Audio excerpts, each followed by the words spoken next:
Después de golpear al gobierno venezolano de Nicolás Maduro con más sanciones, Estados Unidos advierte a otros países y a firmas extranjeras que también se arriesgan a ser sancionadas si tienen vínculos con el chavismo. La presidencia de Maduro tachó la decisión que congela todos sus activos en Estados Unidos como terrorismo económico. Analizamos con un especialista. Tras un fin de semana violento en Estados Unidos con 2 tiroteos y al menos 32 muertos, los ataques en El Paso y Dayton abren una vez más el debate sobre el porte de armas. Donald Trump condenó la ideología de los supremacistas blancos, pero sus comentarios no disminuyen las críticas. Aspirantes demócratas a la presidencia piden una ley de control de armas. Están jugando con fuego. Así advirtió el gobierno chino a los manifestantes hongkoneses y dijo que el ejército está preparado para defender cada pedazo del territorio del país. Además agregó que la policía está lista para llevarlos ante la justicia. Saludamos con mucho gusto a todos ustedes que nos siguen por la señal de France 24. Mi nombre es Alan Austria. Sean bienvenidos. Un día después de que Estados Unidos anunciara más sanciones a Venezuela desde Lima, donde se reúne un grupo de países que busca un cambio de timón en Venezuela, el asesor de Seguridad Nacional, John Bolton, advirtió a China y a Rusia, aunque sin mencionarlos directamente, que habrá castigos también para ellos si apoyan al gobierno de Nicolás Maduro. El canciller venezolano dijo que Washington busca afectar, entorpecer las negociaciones que se adelantan con la oposición en Barbados. La información nos la detalla David González. Más sanciones de Estados Unidos a Venezuela. A través de una orden ejecutiva se dictaminó el bloqueo a todos los bienes del gobierno venezolano en ese país. Y Bolton, desde Lima, en una cumbre de 60 países que no simpatizan con el presidente Nicolás Maduro, dijo incluso que las sanciones irán a otras naciones que lo ayuden a mantenerse en el poder. Esto cubre ahora todo lo que tiene que ver con el régimen de Venezuela, cualquier aspecto. Y más importante, da poder a la autoridad para sancionar a todos aquellos que cooperen, asistan o respalden cualquier elemento del gobierno de Venezuela. Críticos de la política de Trump advierten que las sanciones han tenido efectos devastadores en la ya precaria economía socialista. Para el líder de la oposición, esas sanciones son necesarias. Que esto no va en contra de Venezuela, va en contra de un régimen, va en contra de los que hacen negocios a expensas del hambre de los venezolanos. El principal activo venezolano en Estados Unidos, la petrolera nacional Citgo, ya estaba bloqueada desde enero pasado. Así que el gobierno de Nicolás Maduro cree que este nuevo anuncio busca sabotear los diálogos con la oposición. Están además dinamitando, bombardeando, tratando de implosionar el proceso de diálogo que está en marcha. El presidente Nicolás Maduro ayer mismo nos ratificaba, y está en un comunicado que se publicó esta mañana, que nada ni nadie, ni 1000 Trump, ni 500 Bolton, ni 400 Pence, ni 300 Pompeo, ni Marco Rubio, ni Abrams, ni Guaidó lograrán que nosotros nos levantemos de la mesa de diálogo. Lo cierto es que en medio de ese choque de poderes en Venezuela, el una vez rico país petrolero es hoy uno de los más pobres del mundo. Y millones de personas han huido en la peor crisis migratoria que recuerde el continente, mientras la oposición y el oficialismo dialogan en Barbados con mediación de Noruega. Agradecemos esta comunicación con el codirector del Consejo de Asuntos Hemisféricos en Washington, D.C. Buenas noches por allá en la capital estadounidense, Patricio Zamorano. Ahora, Estados Unidos amenazó con sanciones a quienes hagan negocios con el gobierno venezolano. ¿Significa esto que fracasó en su intento de aislar al presidente Nicolás Maduro y presionarlo a salir del poder? Así es, ha habido un problema grave, yo diría, en los esfuerzos fuera de la diplomacia que Estados Unidos ha intentado en estos últimos meses. No hay ninguna duda que el efecto Guaidó no se ha hecho sentir tanto en la comunidad internacional como en un cambio de régimen dentro de Venezuela. Hay que recordar que pese a que Guaidó es apoyado por 50 países, entre ellos muchos aliados de los Estados Unidos, hace un par de semanas se hizo una reunión ampliada de 120 países que apoyaron al gobierno de Nicolás Maduro. Entonces, no hay ninguna duda que Estados Unidos busca aumentar la presión política contra el gobierno de Nicolás Maduro, y en eso se puede explicar el contexto de estas nuevas sanciones que, hay que recordar, son ilegales y declaradas ilegales por el seno de Naciones Unidas, ¿no? Y aunque sean ilegales, como usted identifica, ¿serían más efectivas las medidas anunciadas por la presidencia de Donald Trump? La verdad es que hasta ahora no han tenido ningún tipo de efectividad. Yo te diría que lo que se ha provocado, como el mismo reporte señalaba, es un daño bastante importante al pueblo de Venezuela. Hay que recordar que son millones los venezolanos que han huido del país por las condiciones económicas y de salud que provoca tanto errores internos del gobierno de Venezuela como las sanciones. Hay un estudio de el CEPR, que es un think tank de acá de Washington, que calcula que en estos últimos 2 o 3 años se han producido alrededor de 40.000 muertos por las sanciones económicas de los Estados Unidos. La solución para Venezuela es una solución diplomática, es una solución negociada, pacífica, y en ese sentido hay que celebrar las conversaciones entre Guaidó y Maduro que se están haciendo en Barbados con el acuerdo del gobierno de Noruega. Es preocupante que Bolton haya señalado hoy su oposición a esas negociaciones cuando se supone que el propio Guaidó busca dar una salida negociada a la crisis de Venezuela, y eso hay que apoyarlo, ¿no? Señor Zamorano, como nos identifica usted, los activos del gobierno de Maduro en Estados Unidos ya habían sido afectados hace meses. ¿Esta nueva decisión puede interpretarse más por el peso diplomático o político que por el económico? Así es, yo diría que hasta ahora el pueblo venezolano no ha reaccionado en la forma que Estados Unidos buscaba. Las sanciones obviamente no están teniendo una efectividad completa. El gobierno de Maduro sigue en pie.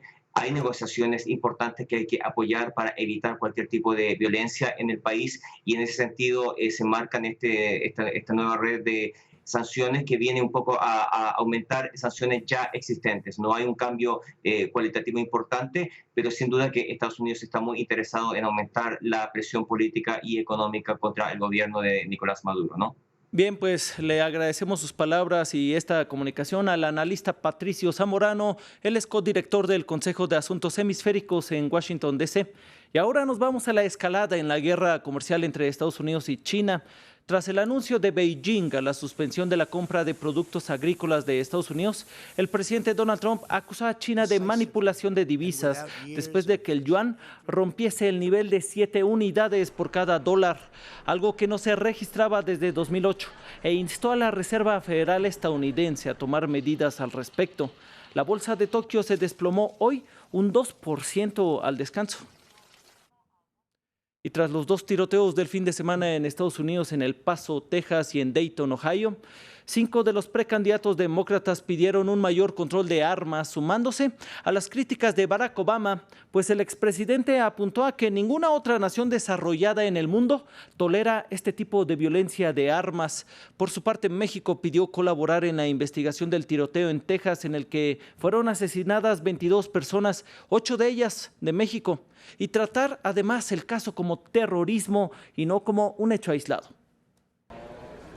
El derecho a portar armas está consagrado en la Constitución de Estados Unidos. Esto significa que todos los residentes legales pueden comprar y poseer un arma, con la excepción de los fugitivos, personas con antecedentes penales y aquellos que se consideran un peligro para la sociedad. Pero después de los tiroteos en las ciudades de El Paso y Dayton y meses antes de las primarias del Partido Demócrata, los candidatos presidenciales han estado presentando sus planes para cambiar las leyes de armas. Entre uno de sus objetivos está la Asociación Nacional del Rifle.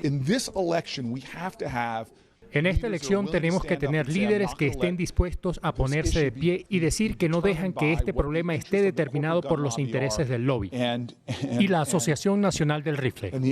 Bernie Sanders, senador demócrata por el estado de Vermont, acudió a Twitter para pedir una mayor regulación sobre las armas de asalto. La senadora del Partido Demócrata, Kamala Harris, ofreció una propuesta concreta.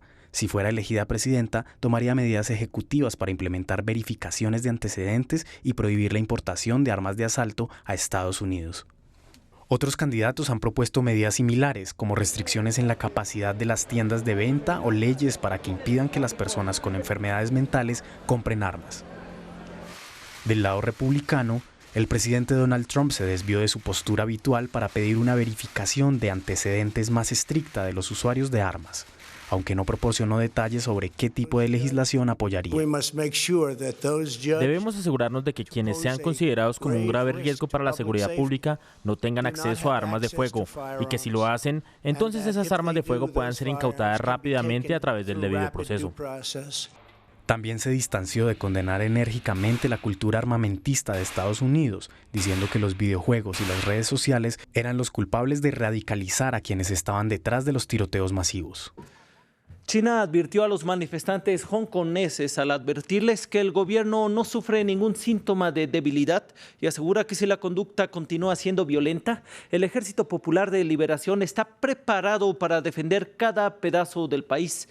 Y aunque la normalidad ha regresado al centro de la ciudad por unas horas, el conflicto parece estar lejos de resolverse al registrarse 148 detenidos. El informe es de Álvaro Cordero. Es una de las jornadas más violentas en Hong Kong desde que comenzaron las protestas. La huelga general convocada contra el ejecutivo de Carrie Lam paralizó por completo la ciudad y ha provocado la reacción de Beijing contra los manifestantes. El ejecutivo chino ha querido garantizar su total apoyo a Carrie Lam y su gobierno en la isla y ha recordado que son lo suficientemente fuertes para afrontar el desafío. Debo advertir a los criminales para que no confundan la situación y no crean que nuestra moderación es debilidad. La policía reportó que fueron 148 los arrestados durante la jornada de huelga, que bloqueó a la ciudad por completo por su gran seguimiento, al afectar a 20 sectores diferentes. Los vuelos con destino a la ciudad y el metro se vieron parcialmente afectados y, según informa la policía, la violencia aumentó tanto que hasta 800 botes de gases lacrimógenos fueron lanzados. En 2 meses los manifestantes han destruido el Estado de Derecho. Estos actos a menudo se convierten en incidentes violentos como atacar a agentes de policía, destrozar comisarías o vehículos. Más de 12.000 antidisturbios chinos han llegado a la localidad vecina de Shenzhen para realizar simulacros de disolución de protestas con vistas a la celebración del 70 aniversario de la República Popular China. Estas protestas son la mayor amenaza política para el gobierno de Xi Jinping desde su llegada al poder en 2012.